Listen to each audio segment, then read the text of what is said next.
I just want to ask, we haven't had the chance to talk about how the police have responded, since we last met you to discuss everything. I wondered, if you go back to the beginning of this pandemic, there was an incident on Westminster Bridge, if you remember, where the police were there, including the Commissioner, Sadiq, and a great deal of people who are obviously not socially distanced at all. And it worries me because of the consistency or lack of the police response to this pandemic. You said at the time that I believe that questions would probably have to be asked. I wonder, did you ask questions about that? And if so, what were the answers? Yeah, thank you for the question. Thank you very much for asking about my family. That's very kind of you. We're okay, thank you. So yes, my deputy mayor did raise it with, did discuss it with the Commissioner. And on that night in particular, my understanding is that people spontaneously turned up. You're right, though, to remind me and use this medium to remind police officers and everybody else that the social distancing rules are still there. And we've got to lead by example. And it sends all the wrong sorts of messages if the impression is given there's one rule for one and one rule for the other. But it can confuse people when they see law enforcers appear to be breaking the rules. I think the police get that point, the Commissioner gets that point, and you'll be reassured by the fact there's been no repeat of the Westminster Bridge incident since that one occasion.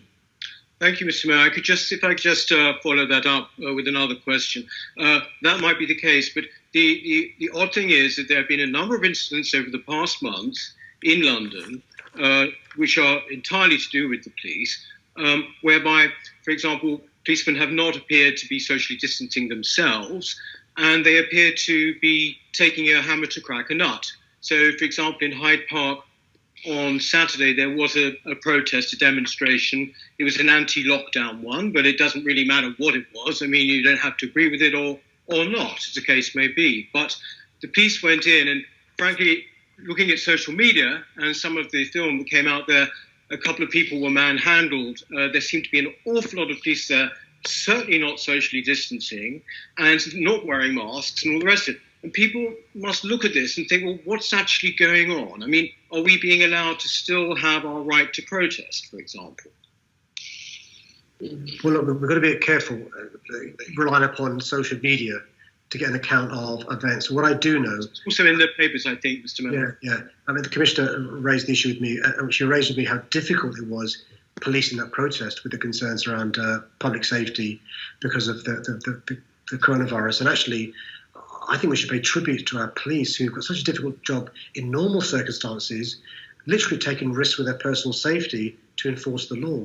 These are difficult split-second decisions. And, whether it's the officers policing a protest or officers dealing with firearm incidents or officers on a pursuit, these are split-second decisions. And I want to say, I'm not criticising you, but I don't think I'm placed, sitting in the comfort of this medium, to give an armchair response to what they should have done differently. What I do know, because I spoke to the Commissioner in real time, it was a really difficult policing operation.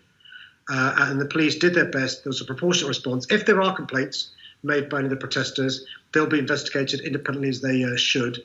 We'll make sure that happens. The thing is, though, Mr. Mayor, I mean, you say about armchair criticism, etc.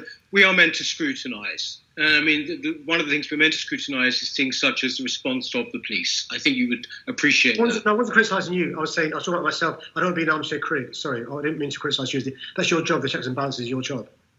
Okay, thank you very much, Mr. Mayor. Thank you.